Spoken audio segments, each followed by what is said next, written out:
Tout de suite, on vous plonge dans le monde d'LMTV à la rencontre de ceux qui font la chaîne mais que vous ne voyez jamais à l'écran et sans qui les émissions que vous aimez tant regarder n'existeraient pas. Montage, tournage, vous allez tout savoir. Allez, suivez-moi. Je vous ai dit qu'on allait rencontrer des acteurs de la chaîne. Là, je suis avec Betty. Betty qui est une technicienne. Bonjour Betty, ça va bien? Salut Amanda, ça va et toi? Ça va super, je suis contente de te voir. Est-ce que tu peux expliquer un petit peu à nos téléspectateurs et téléspectatrices ce que tu fais au sein de la chaîne? Ouais. Alors, notre activité principale, c'est de préparer les émissions pour le direct du soir. Et en plus de ça, on va faire tout ce qui est produit de commande, donc des spots publicitaires, des tournages extérieurs, des captations pour des clients ou pour la chaîne, ça dépend. Bon, toi, tu fais quand même plein de choses, hein. Donc, par exemple, tu fais du montage. Oui, du montage, du tournage et en régie le soir aussi, on fait pas mal de choses. Et on est assez polyvalent, donc on fait tous les postes, donc le son, on équipe les animateurs. On fait le player, les synthés, la réalisation. Alors, le player, parce que pour les gens, on vulgarise la chose. Oui, on est dans les portes ouvertes, donc les gens connaissent maintenant. Mais le player, ça va être tous les envois d'éléments. Donc les génériques, les virgules, les vidéos, les photos, tout ça. Donc pour ça, tu as une console en fait. Un ordinateur. Et on a un conducteur pour savoir qu'est-ce qu'il faut envoyer quand. Il y a une des choses que tu préfères ou pas nécessairement? Tu aimes bien tout faire? J'aime bien tout faire. Après, la réalisation, c'est sympa. Mais j'aime bien tout faire. Et pour quelle raison la réalisation? Il y a plein de boutons, c'est cool. C'est le résultat de l'émission, donc c'est toi qui choisis, c'est toi qui es un peu le chef de l'émission. Le fait d'être la seule fille dans une équipe de garçons, ça se passe bien? Ça se passe bien, ouais. Ils m'en font voir de toutes les couleurs, mais ça se passe bien. Et alors, juste pour s'il y a des téléspectateurs ou téléspectatrices qui aimeraient faire le même métier que toi, tu as fait des études particulières, tu as suivi un cursus? J'ai fait une licence art du spectacle et un master cinéma audiovisuel, chose qui n'est pas vraiment recommandée parce que c'est très théorique. Mes collègues, eux, ont fait un BTS audiovisuel, donc tu as plusieurs options. Donc ça, après, c'est en fonction de ce que tu veux faire comme métier. Super, merci pour toutes ces infos. De rien. Et bravo. Merci. Nous sommes donc dans la régie et je suis avec le responsable technique, Étienne Gauthier. Bonjour Étienne, ça va? Ça va, Amanda, et toi? Impeccable. Alors Étienne, est-ce que tu peux nous expliquer ce que c'est que le responsable technique? Quelles sont tes fonctions exactement? Ce que tu fais? Le responsable technique, il va gérer tout ce qui va être l'équipe technique. Alors l'équipe technique, il y a 3 personnes. Valentin, notre chargé de diffusion, Gaëtan et Betty qui sont techniciens polyvalents, donc cadreurs, monteurs, réalisateurs. Et puis on a un apprenti aussi, Gabriel, qui est là 3 semaines, puis 3 semaines à l'école. Ça c'est pour la partie gestion du personnel. Après ça va être gestion du matériel, gestion de la régie dans laquelle nous sommes, gestion du plateau, des investissements aussi, et puis du parc. Pour le coup, matériel reportage, donc là avec lequel Samuel filme, le micro que tu tiens, le matériel qu'emmène la rédaction. Donc tu t'assures que tout ça reste en bon état et en état de marche? Exactement, état de marche, maintenance de premier niveau, quand je peux réparer, après sinon ça part en réparation. Et donc quand tu parles des techniciens, tu les coordonnes en fait, c'est-à-dire que tu chapeautes toutes les émissions, tu vérifies que tout va être envoyé au bon moment, les timings, etc. Exactement, oui, c'est plus une question de gestion de planning. Après, chacun sait ce qu'il a à faire. Ça fonctionne bien. Je répartis les différents travaux qu'il y a à réaliser. Pour les téléspectateurs et téléspectatrices, c'est assez nébuleux tout ça, parce qu'évidemment, c'est un monde qu'ils ne connaissent pas nécessairement. Est-ce que tu peux nous expliquer les différents postes qu'on a là devant nous? Oui, alors on peut commencer par le premier ici. Ça, c'est ce qu'on appelle le poste du réalisateur. Donc, c'est le mélangeur qui va servir à faire le montage en direct. Si tu rapproches le micro, je vais pouvoir te montrer en même temps, tu vois. On peut choisir quelle caméra on passe à l'antenne et puis ça s'affiche ici. D'ailleurs, on voit Antoine Besson qui est sur son téléphone et je peux même lui parler ici. Salut Antoine! Il se demande ce qui se passe. On a le timer très important ici qui permet aux journalistes et animateurs de savoir combien de temps il leur reste. Donc en vert, c'est le temps de la partie, donc ça décompte. En rouge, c'est pas bien, hein. On dépasse le temps et en jaune, c'est l'heure qu'il est. 17h17, la journée est bientôt finie. On a eu énormément de monde ce week-end lors des portes ouvertes, c'est cool. Ça, c'est plutôt une bonne nouvelle. Ici, on gère les caméras robotisées, donc on a des mémoires qui sont préenregistrées. Si je sélectionne la caméra numéro 3, et je peux la mettre à différents emplacements. Par exemple, là, on va avoir une position info. Et puis là, la position invitée. Donc ça, c'est le poste réalisation. Donc ce qui veut dire que quand tu dis caméra robotisée, c'est-à-dire qu'on a des caméras sur le plateau où il n'y a personne derrière. C'est ça. Mais il n'y avait pas de cadreur avant, hein. Avant, le cadre était fait pendant la pub. Là, ça laisse plus de possibilités. Comme ça, si la personne bouge, on peut la recadrer. Donc c'est mieux. Player magnéto. Player, c'est tout ce qui va être envoi des génériques. On peut voir qu'il part ici. Et puis, une fois que le générique se termine, dans 4, 3, 2, 1, on revient en plateau. Ici, c'est l'inscriber, ça gère tout ce qui va être l'habillage. L'habillage, c'est tout ce qui va s'afficher à l'écran par-dessus l'image. Donc ici, je peux envoyer la date, dimanche 19 novembre. On est aujourd'hui le 19 novembre. C'est génial la technologie. Et puis ici, c'est le son, donc on va gérer tous les signaux. Donc on peut envoyer, si on veut, un petit peu de musique. Et puis là, ça va être les micros, tout ce qu'on récupère sur les duplex, le signal de la TNT, des visios et du téléphone. Alors évidemment, vous ne passez pas de votre vie dans cette régie, ça c'est au moment des émissions, mais il y a une vie dans les bureaux où se passe d'autres choses, toujours autour des émissions, on est d'accord ? C'est ça. Là, on descend vers 18h. 18h, on prépare, 18h30 le direct, jusqu'à 20h. Et puis toute la journée, on est au bureau, mais je te propose de t'emmener. Oui, formidable, je te suis. Là, tout à l'heure, Étienne, on était au studio. Et là, où nous trouvons-nous alors ? Là, nous sommes dans l'Open Space technique, donc c'est ici que les techniciens travaillent. Donc on fait du montage ici principalement. Donc, ce qui explique qu'il y a autant d'ordinateurs. Parce qu'il y a 2 écrans, par exemple. Pourquoi il y a 2 écrans ? Il y a 2 écrans parce que c'est plus facile quand on fait du montage. Avec 2 écrans, c'est tout de suite plus simple. Et puis là, c'est le poste de Valentin, notre chargé de diffusion. Et il peut consulter ses mails et puis à droite le logiciel de diffusion. Donc comme ça, il a tout en parallèle et il n'est pas obligé d'être sur un seul écran à devoir réduire ses fenêtres. Et quand c'est quelqu'un qui fait du montage, du coup, on a l'image, le son ou pas du tout ? Si, on a l'image, le son, on voit tous les clips qui ont été enregistrés et puis le vumètre qui permet de contrôler le niveau. Alors, une journée type, par exemple, ça se passe comment une journée type pour vous ?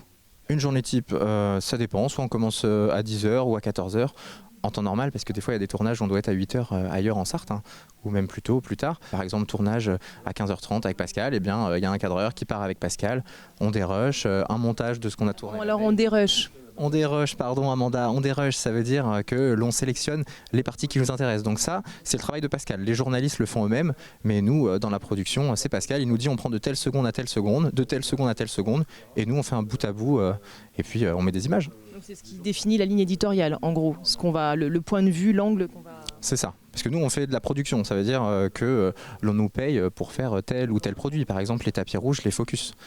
Qui est différent des journalistes. La rédaction, eux, ils font tout, ils sont journalistes, ils font leur propre sujet. Dernière petite chose, par exemple, un générique, une virgule, une émission, ça se monte en combien de temps ? Un générique, quand on part d'une feuille blanche, ça peut être une semaine. Après, une virgule, c'est une reprise du générique. La virgule, c'est ce qui correspond au jingle radio. Pour nous, en production, 1 minute montée, c'est à peu près 3-4 heures de montage, quoi. C'est pour que les gens comprennent tout le temps que vous passez, toutes les heures de travail, que c'est fastidieux de faire une émission. Toutes les émissions qui regardent, il y en a quand même un certain nombre. C'est très très long, mais la pire émission, c'est l'infiltré du dimanche. Mais qu'est-ce que c'est long, c'est difficile à monter en plus. Oui, parce que je me trompe tout le temps, mais ça vous le voyez pas évidemment. Merci Étienne pour tous ces détails. Je t'en prie.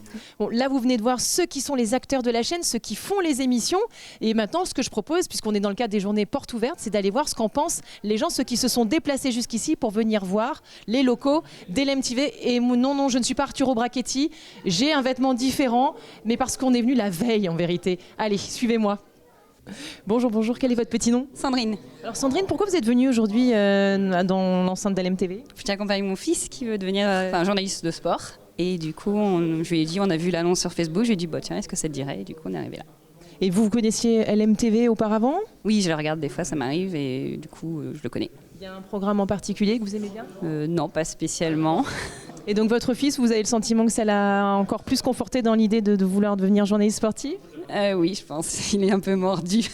Même si je lui dis de s'ouvrir à tout le journalisme en général, mais il est mordu de sport. Si c'est son truc. Il a quel âge ? Il a 15 ans. Il s'appelle comment ? Robin. Bon, mais il faut pas lui enlever, ça c'est génial, ce journaliste sportif. En plus, il va voyager dans le monde entier. C'est ça, mais du coup, je voudrais qu'il fasse un peu de tout. On sait jamais, il connaît pas le reste, donc tout peut être intéressant. Il peut venir faire un stage à LMTV, justement. C'est ce qu'il a demandé pour fin juin. Voilà, il perd pas le nord, le petit, il a raison. Ça fait 2 fois qu'il vous demande, donc peut-être que ça marchera. Oui, c'est sûr, s'il est motivé en plus. C'est ça, on espère, on croise les doigts. Donc du coup, alors LMTV, je peux vous demander à quelle fréquence vous regardez ou... Ça dépend, souvent je suis au travail, donc pas tout souvent, je finis très tard le soir, mais voilà. Ça arrive que des fois ça tourne. Écoutez, en tout cas c'est bien d'avoir... Parce qu'on a toujours l'impression que l'audience d'LMTV est quand même assez âgée. La preuve que non. Voilà, parce qu'elle est jeune. Il y a aussi des jeunes. C'est bien. Et donc votre fils regarde ? Ça lui arrive parfois. Ouais. Après il est très sport, donc il regarde beaucoup les chaînes de sport. Mais il va falloir qu'il vienne nous faire justement, nous créer un truc de sport là. Tout à fait, là. On crée votre journaliste de sport et du coup ça a l'air d'aller. Oui, Amoun Chamsoudine qui est absolument génial. Ouais, il est très sympa, ça a l'air d'être quelqu'un de dynamique. Oui, tout à fait. Il est passionné. Génial, merci beaucoup. Merci à vous. Bonjour, quel est votre petit nom ? Marinette. Et vous venez d'où, Marinette ? Lamennais. Et vous ? Philippe. Et vous venez d'où ? Du Mans. Vous vous connaissiez tous les deux ? Absolument pas.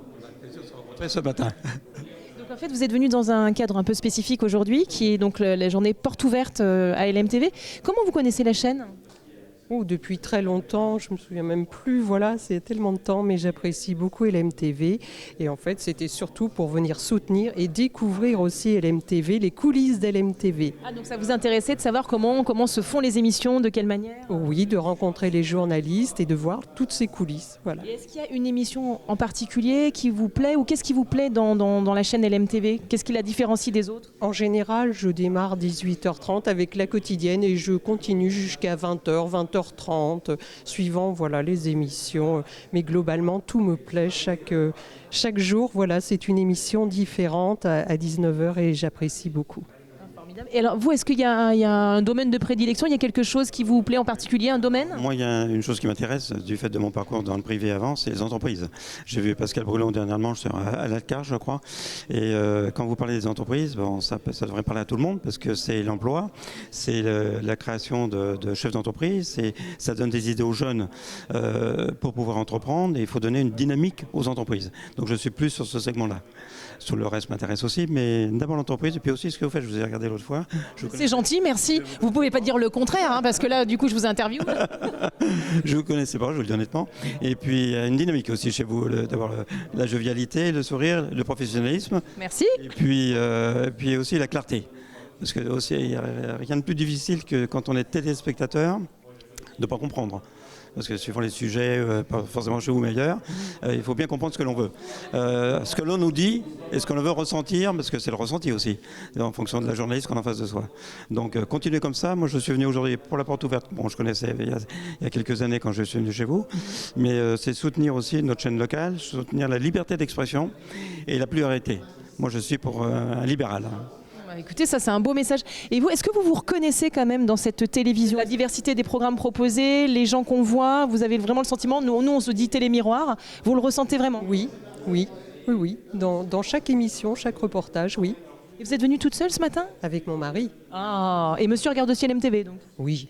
Et sensiblement les mêmes programmes ou on se dispute? Non, absolument pas. Non, les mêmes programmes.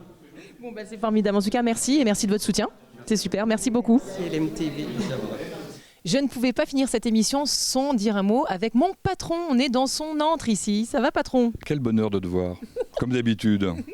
Ah bah moi aussi, c'est un bonheur. Alors c'est mon antre, mais là, personne n'y est rentré justement pendant les portes ouvertes. J'étais tranquille, j'étais en train de faire mes petits montages, en train de faire mes petits dérochages. Bon, donc c'est exclusif. Vous avez une exclusivité, vous êtes dans le bureau du patron. Vous vous rendez compte de la chance que vous avez? Voilà, et puis on a l'impression qu'on ne travaille pas parce que l'écran est noir, mais c'est parce que là, je viens de finir la présentation finale, on va dire, à un groupe. On en a vu plein. On a battu les records, hein, tu es au courant de ça? Non, mais tu me l'apprends, mais je suis ravie parce que ça veut dire que les gens sont intéressés par LMTV. Oui, alors d'abord on a eu beaucoup plus de monde qu'il y a 10 ans, ça c'est une première chose. Et puis deuxième chose, j'ai vu dans la presse aujourd'hui qu'une certaine entreprise avait battu les records de visites d'entreprise. Et bien nous on a fait une fois et demie au moins. Et elle c'était sur 3 jours, nous c'était sur 2 jours. Donc on peut être fiers. Oui, je crois. Alors maintenant ça suffit pas, hein. Faut être clair. Hein.